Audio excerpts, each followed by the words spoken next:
ये तस्वीर पूरी दुनिया में आग की तरह फैल रही है। इसकी दो बड़ी वजह हैं।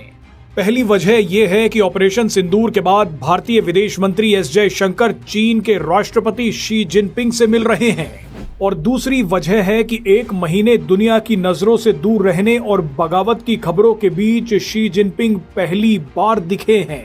इसीलिए ये आज की सबसे महत्वपूर्ण तस्वीर है।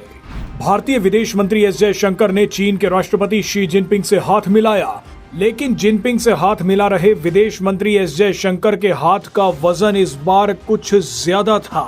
जयशंकर और जिनपिंग की मुलाकात से पहले भारत ने चीन के लिए कुछ रिटर्न गिफ्ट तैयार कर रखे थे। जो रिटर्न गिफ्ट दिए गए हैं उन्हें देखकर आपको अंदाजा लग जाएगा कि इस बार जयशंकर किस ताकत के साथ जिनपिंग से मिले हैं। इन रिटर्न गिफ्ट्स के बारे में आपको आगे बताएंगे, लेकिन पहले इस तस्वीर को ध्यान से एक बार फिर देख लीजिए। दरअसल भारत और चीन के बीच चल रही अघोषित कोल्ड वॉर के बीच विदेश मंत्रियों की एससीओ बैठक में हिस्सा लेने के लिए एस जयशंकर चीन पहुंचे थे। यहीं पर एस जयशंकर की मुलाकात चीन के राष्ट्रपति शी जिनपिंग से हुई। जिनपिंग पिछले एक महीने से दुनिया की नजरों से गायब थे, उन्हें किसी ने नहीं देखा था। खबरें थी कि जिनपिंग के तख्ता पलट की तैयारियां चल रही हैं, लेकिन अचानक जिनपिंग सामने आए और विदेश मंत्री एस जयशंकर से हाथ मिलाया। कुछ एक्सपर्ट्स का मानना है कि जिनपिंग जयशंकर से मिले, दुनिया के सामने आए, इसका ये मतलब बिल्कुल नहीं है कि उनके खिलाफ जो बगावत चल रही थी वो खत्म हो गई है।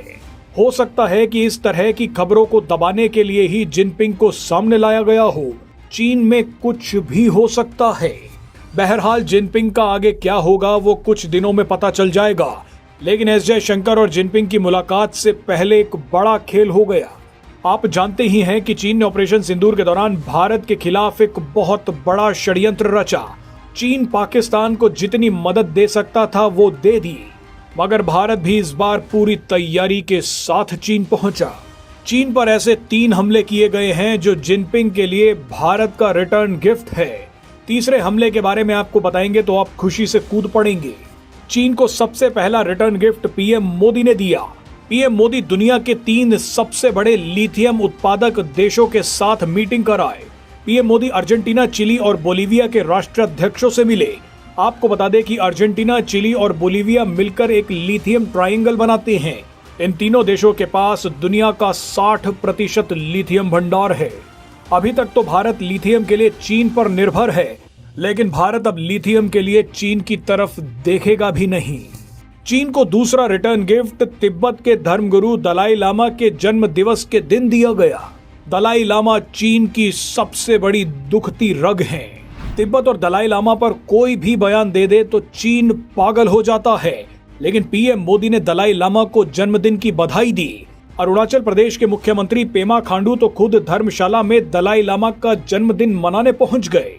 इसके बाद पेमा खांडू ने एक इंटरव्यू में कहा कि अरुणाचल प्रदेश की सीमा चीन से नहीं लगती बल्कि तिब्बत से लगती है।